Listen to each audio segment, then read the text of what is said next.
Mais uma queda na taxa Selic. O Copom divulgou a nova taxa Selic, que agora vale 12,75%. E quanto rendem os principais investimentos agora? Neste vídeo eu vou te contar exatamente quanto rende os principais investimentos em renda fixa e também quais investimentos que estão fora do radar, que se valorizam, que faz você fazer mais dinheiro com a queda da taxa Selic, justamente para que você não perca essa oportunidade e principalmente para que você não perca dinheiro. E a primeira coisa é entender que a variação da taxa Selic interfere diretamente nos rendimentos da renda fixa. E para isso precisamos entender uma sigla importante, que é o tal do CDI, que é o Certificado de Depósito Interbancário. Esse termo não ajuda muito, mas vamos simplificar, olha só. Imagine um banco, todos os dias tem dinheiro entrando no banco através de depósitos, de transferências, de pagamentos. Todo dia tem dinheiro saindo do banco, através de saques e transferências também. Acontece que todos os dias os bancos precisam terminar o seu dia com saldo positivo. Daí que se algum banco tiver mais saques que depósitos,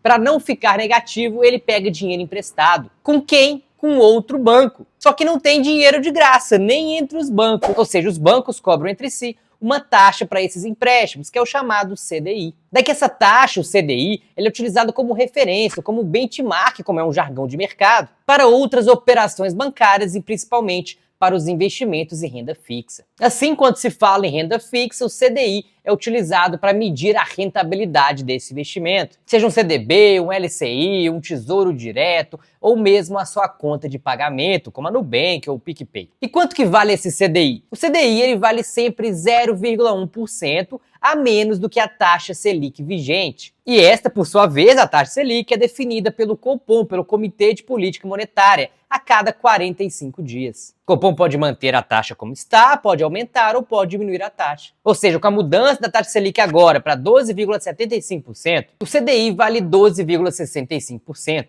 E se a Selic cair mais, for para 11%, por exemplo, ele vai passar a valer 10,9% ao ano. Daí que os investimentos pós-fixados, esses atrelados ao CDI, eles vão render mais ou menos de acordo com essa variação da taxa Selic. Então o Tesouro Selic, que paga aproximadamente 100% do CDI, ele vai render agora cerca de 12,65% ao ano. Já o CDB 100% do CDI, a mesma coisa. Já a sua conta da Nubank rende 100% do CDI, a mesma coisa também. Só que o Tesouro Selic, os CDBs ou mesmo a sua conta de pagamento, ela tem a incidência de imposto de renda, sempre sobre o lucro e de acordo com o prazo que você deixa seu dinheiro investido. Então, se você deixar seu dinheiro investido até 6 meses, a alíquota será de 22,5% sobre o lucro. Se deixar de 6 meses a 1 ano, vai cair para 20%, de 1 ano a 2 anos, vai cair para 17,5%, e acima de 2 anos, a alíquota do imposto de renda será de 15% sobre o lucro da operação. Assim, elas acabam rendendo um pouco menos se formos considerar o valor líquido, né? Aquele que cai efetivamente na sua conta. Na prática, isso significa que se você investir R$10 mil e deixar o seu dinheiro lá por 365 dias, por 1 ano exatamente, e portanto pagando uma alíquota de 17,5% de imposto de renda sobre o lucro dessa operação, você irá resgatar R$ 1.043,62 a mais do que você investiu, o que seria uma rentabilidade líquida de 10,43% ao ano. Agora, uma alternativa para quem não quiser pagar imposto de renda é investir nos LCs, né, nas LCIs e LCAs, as letras de crédito imobiliário e as letras de crédito do agronegócio. Simplesmente porque elas são isentas de imposto de renda. Ou seja, se você investe no LCI, que rende 100% do CDI, ele vai render agora 12,65% ao ano. E esse percentual é líquido, já que não há dedução de imposto de renda para LCIs e LCAs. Para esse prazo de 1 ano, então, se você pegar um LCI que rende 83% do CDI, ele iria ser equivalente a um CDB, ou ao Tesouro Direto, ou à sua própria conta de pagamento, que rende 100% do CDI. Para prazos menores, essa diferença seria ainda maior, pois a alíquota de imposto de renda para os CDBs, Tesouro, conta de pagamento, tudo isso, ela é maior se você resgatar o dinheiro num prazo menor de tempo. Mas isso, claro, se a taxa Selic continuar nesse patamar aí durante 1 ano. O que na prática eu duvido, afinal, a tendência é que a taxa Selic continue caindo. E a verdade é que a rentabilidade dos seus investimentos em ativos pós-fixados, como esses todos que eu estou falando aqui, tende a também cair. Ou seja, a mamata da renda fixa, esses rendimentos altos sem fazer nada, estão com dias contados. Porém, para o investidor atento, especialmente aquele que está assistindo o vídeo até aqui e vai assistir até o final, existem sim oportunidades.